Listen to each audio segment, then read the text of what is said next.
الحمدللہ وحدہ والصلاة والسلام علی من لا نبی بعدہ۔ السلام علیکم ورحمۃ اللہ وبرکاتہ۔ آج جو عقائد ہم دو پڑھنے لگے ہیں وہ ملائکہ اور آسمانی کتابوں کے ہیں۔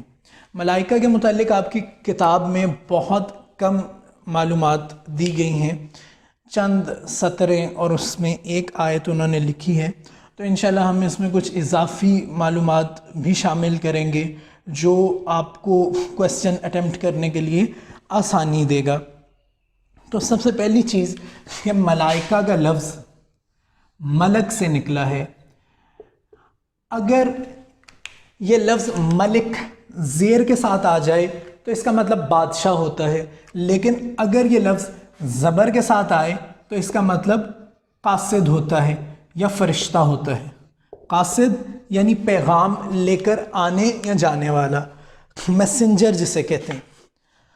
تو فرشتے اللہ تعالیٰ کی نورانی مخلوق ہیں، فرشتے اللہ تعالیٰ کی نورانی مخلوق ہیں، اور فرشتے پروں والے ہوتے ہیں، جس طرح اللہ تعالیٰ نے قرآن کریم میں فرمایا اعوذ باللہ من الشیطان الرجیم الحمدللہ فاطر السماوات والارض، حمد ہے اللہ تعالیٰ کے لیے جو زمینوں آسمانوں کو بنانے والا ہے، جاعل الملائکۃ رسولا، کہ جس نے فرشتوں کو رسول بنایا۔ تو فرشتوں میں بھی رسول ہوتے ہیں جس طرح ہم نے پہلے بھی پڑھا تھا، اور اولی اجنحۃ، پروں والے ہوتے ہیں، فرشتے پروں والے ہوتے ہیں، مثنی و ثلاثہ و رباع، دو دو، تین تین اور چار چار، اور ان کے پر مختلف ہوتے ہیں، جس طرح صحیح حدیث میں حضرت جبریل علیہ السلام کے 600 پروں کا ذکر آتا ہے، اور یہاں آیت میں بھی دو دو، تین تین، چار چار۔ یزید فی الخلق ما یشاء، اللہ تعالیٰ اپنی مخلوق میں جو بڑھانا چاہے بڑھاتا ہے، ان اللہ علی کل شیء قدیر، اللہ تعالیٰ ہر چیز پر قادر ہے۔ اسی طرح ملائکہ معصوم ہوتے ہیں۔ معصوم کا ہم انبیاء کے عقیدے میں پڑھ چکے تھے کہ انبیاء معصوم ہیں۔ معصوم کا مطلب کہ وہ خطا نہیں کرتے، گناہ نہیں کرتے۔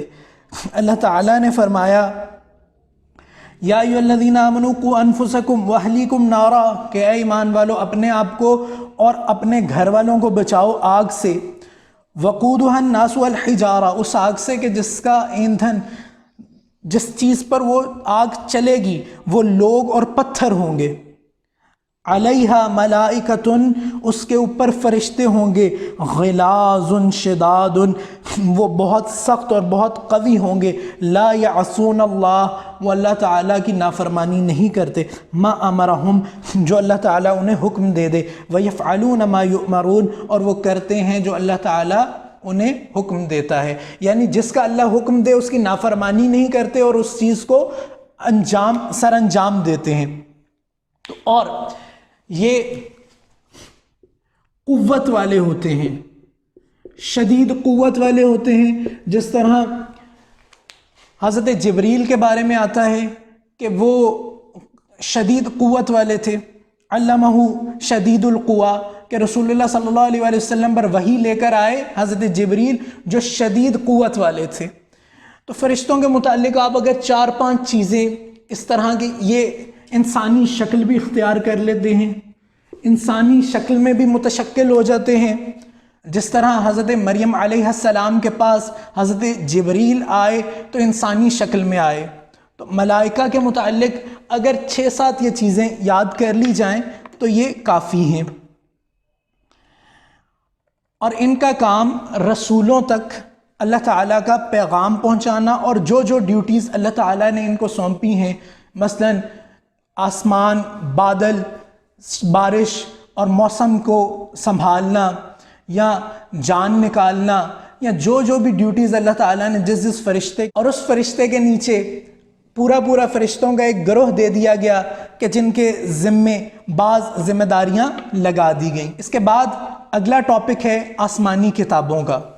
تو آسمانی کتابوں کے بارے میں یہ عقیدہ رکھنا چاہیے کہ تمام کی تمام آسمانی کتابیں جو اللہ تعالیٰ نے رسولوں پر اور انبیاء پر اتاری وہ تمام کی تمام حق تھیں، ان میں کوئی چیز غلط نہ تھی، جس طرح وہ نازل ہوئیں وہ تمام کی تمام اسی خدا کا پیغام لے کر آئیں، وہ تمام کی تمام سچی کتابیں تھیں۔ بعد میں لوگوں نے ان میں تبدیلی کر دی، جس طرح اللہ تعالیٰ فرماتے ہیں فَوَيْلٌ لِّلَّذِينَ يَكْتُبُونَ الْكِتَابَ بِأَيْدِيهِمْ ثُمَّ يَقُولُونَ هَذَا مِنْ عِنْدِ اللَّهِ، کہ وہ اپنے ہاتھ سے کتابیں لکھ کے کہتے ہیں کہ یہ اللہ تعالیٰ کی طرف سے ہیں، تاکہ وہ اس کے عوض کچھ پیسے کما لیں۔ تو تمام کی تمام کتابیں جس طرح وہ نازل ہوئی تھیں ان پر ایمان لانا کہ وہ اللہ تعالیٰ کی سچی کتابیں تھیں، یہ اسلامی عقیدے میں شامل ہے۔ کسی ایک کتاب کا، کسی ایک نبی کا انکار کرنا کفر ہے۔ آسمانی کتابیں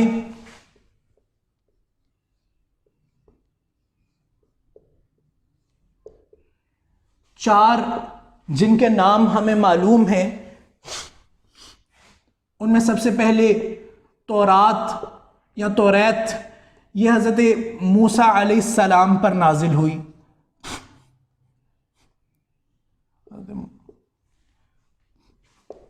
دوسری کتاب زبور، یہ حضرت داؤد علیہ السلام پر نازل ہوئی۔ تیسری کتاب انجیل، یہ حضرت عیسیٰ علیہ السلام پر نازل ہوئی۔ اور چوتھی کتاب قرآن کریم ہے، جو آخری کتاب ہے، اور وہ رسول اللہ صلی اللہ علیہ وآلہ وسلم پر نازل ہوئی۔ اسی طرح ان کے ساتھ ساتھ صحف موسوی ہیں، جو صحف حضرت موسیٰ علیہ السلام پر نازل ہوئے، اور اسی طرح صحف ابراہیمی ہیں، جو حضرت ابراہیم علیہ السلام پر صحیفے نازل ہوئے۔ تو ان پانچ کتابوں یا صحیفوں کے متعلق تو اللہ تعالیٰ نے ہمیں بتا دیا۔ اس کے علاوہ کون کون سی کتابیں نازل ہوئیں ان کا ذکر ہمیں قرآن میں نہیں ملتا۔ بہرحال جس طرح ہم نے رسولوں کے متعلق عقیدہ پڑھا تھا کہ ہمیں کسی رسول کا علم ہے یا نہیں ہے، وہ تمام اللہ کے سچے نبی ہیں، اس پر عقیدہ رکھنا، اور یہ نہ کہنا کہ ہم بعض جن کا ہمیں پتہ ہے ہم صرف انہی پر ایمان لائیں گے اور دوسروں پر نہیں لائیں گے، بلکہ اسلامی عقیدہ یہ ہے کہ تمام انبیاء اور تمام کتابوں پر ایمان لایا جائے۔ اس میں اب بعض اوقات ایک سوال آ جاتا ہے، بائبل سے ریلیٹڈ ہے، کہ عہد قدیم اور عہد جدید کسے کہا جاتا ہے؟ تو بائبل کے اندر کتابیں دو طرح سے ہیں۔ تو بائبل کے اندر کتابیں دو طرح سے ہیں، دو حصوں میں ہیں۔ ایک عہد قدیم جو حضرت عیسیٰ علیہ السلام سے پہلے کا دور ہے، اور ایک عہد جدید جو حضرت عیسیٰ علیہ السلام کے بعد کا دور ہے۔ تو جو اناجیل ہم آج دیکھتے ہیں وہ حضرت عیسیٰ کے 4 صحابہ نے لکھی۔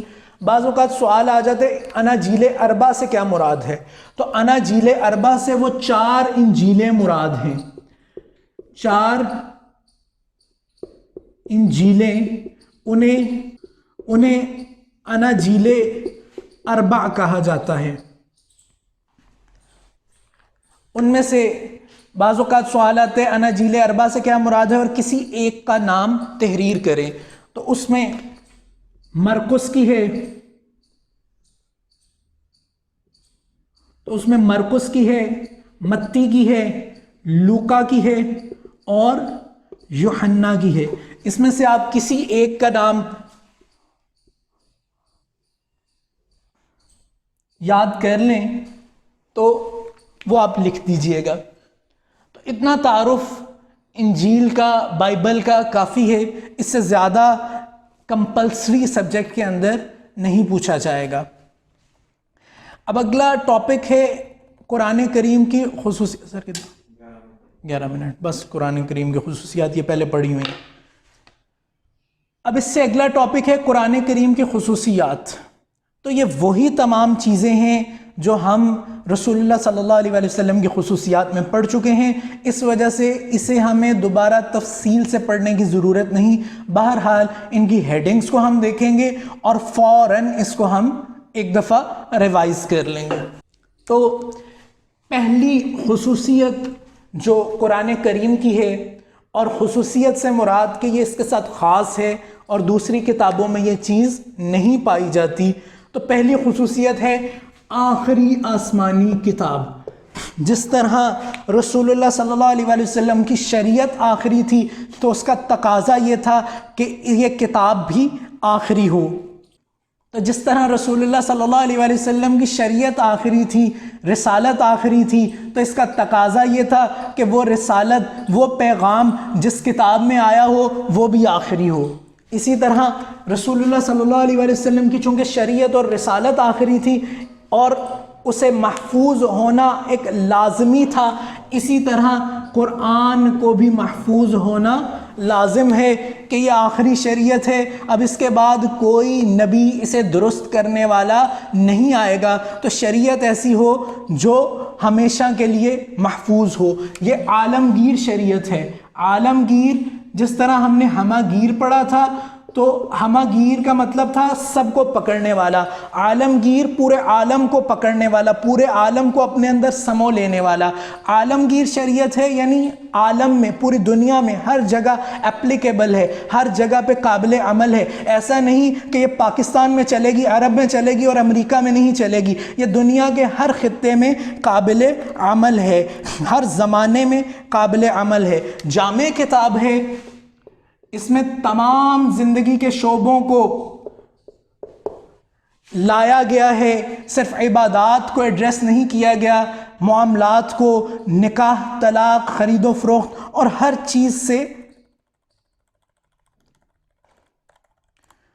چیز کے متعلق ہدایات دی گئی ہیں۔ اب یہ جو اگلی 3 خصوصیات ہیں، یہ رسالت محمدیہ کی خصوصیات میں ہم نے نہیں پڑھی تھی۔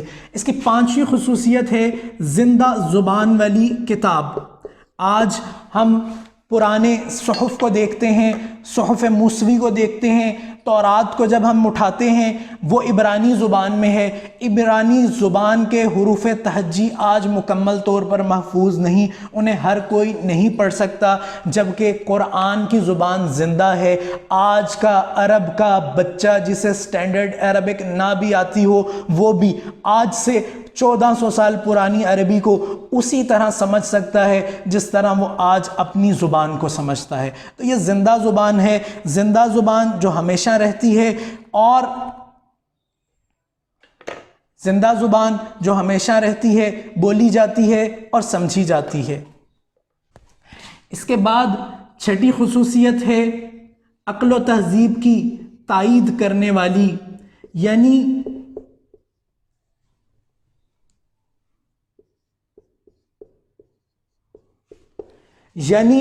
یہ ایسی کتاب ہے کہ جو عقل کے مطابق احکام دیتی ہے، یہ ایسے احکام نہیں دیتی کہ جنہیں عقل قبول ہی نہ کرے۔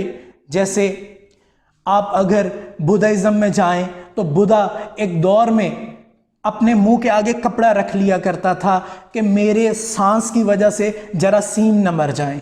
تو اس طرح بے شمار چیزیں کچھ مذاہب میں موجود ہیں جو جن کی تائید نہیں کرتی، لیکن اسلام عین عقل کے موافق دین ہے، اور اس کی تعلیمات اور اس میں جو تاریخی شواہد آئے ہیں عین تاریخ کے ساتھ موافقت کرتے ہیں۔ اسی طرح قرآن ایک ایسی کتاب ہے جو صرف عرب کی تہذیب کے ساتھ نہیں، بلکہ قرآن نے بے شمار معاملات کو آپ کی اپنی تہذیب پر چھوڑ دیا اور کہا کہ اسے معروف کے مطابق کرو۔ اگر قرآن اس کا کوئی پیرامیٹر سیٹ کر دیتا تو آج ہماری تہذیب میں اس پر عمل کرنا مشکل ہو جاتا۔ تو قرآن ایک ایسی کتاب ہے جو ہر تہذیب کے لیے موافق ہے۔ اور آخری اس کی جو خصوصیت جو کتاب میں لکھی ہوئی ہے وہ اس کا اعجاز ہے۔ اعجاز اور معجزہ عجز سے نکلے ہیں۔ معجزہ اور اعجاز یہ دونوں عجز سے نکلے ہیں۔ عجز کہتے ہیں کمزور ہو جانا، عاجز آ جانا۔ تو اعجاز یعنی کسی کو عاجز کر دینا، کسی کو کمزور بنا دینا۔ تو اعجاز تبھی ہوگا کہ جب آپ کسی ایکسپرٹ کے سامنے کسی چیز کا دعویٰ کریں۔ اگر کسی عام شخص کے سامنے آپ یہ دعویٰ کریں تو ممکن ہے کہ اسے اس علم کے متعلق آگاہی ہی نہ ہو اور وہ ہر چیز کی تائید کر دے، لیکن آپ جب ایکسپرٹ کے سامنے کوئی بات کریں، کسی ماہر کے سامنے بات کریں تو وہ آپ کو آپ کی غلطیاں نکالے گا، تو وہ آپ کو آپ کی غلطیاں نکال کر دے گا۔ تو اعجاز یہ ہے کہ آپ کسی ماہر کے سامنے بات کریں اور وہ عاجز آ جائے۔ تو اس کتاب کا اعجاز یہ ہے کہ اس نے ماہرین، ہر علم کے ماہرین کو عاجز کر دیا۔ اور چونکہ یہ کتاب عرب میں آئی تھی اور عرب میں ان کا فن، ان کی مہارت، ان کا جو فخر تھا وہ زبان تھی، ان کی تمام کاوشیں زبان پر صرف ہوتی تھیں، تاہم قرآن نے زبان کے ساتھ ان سے مقابلہ کیا۔ اور مکہ کے دور میں جو قرآن نازل ہوا اس میں اتنی بلاغت اور اتنی فصاحت تھی کہ عرب شعراء اور بلغاء بول پڑے کہ ما ھذا کلام البشر، یہ کسی انسان کا کلام نہیں ہو سکتا۔ اور بڑے شعراء نے اسلام لانے کے بعد شاعری چھوڑ دی۔ جب ان سے پوچھا گیا کہ آپ نے شاعری کیوں چھوڑ دی تو انہوں نے کہا قرآن کے بعد اب شاعری کی گنجائش کہاں رہ گئی۔ تو یہ قرآن کی خصوصیات تھیں۔ اگلے لیکچر میں ہم انشاءاللہ عقیدہ آخرت کے متعلق پڑھیں گے۔ السلام علیکم ورحمۃ اللہ وبرکاتہ۔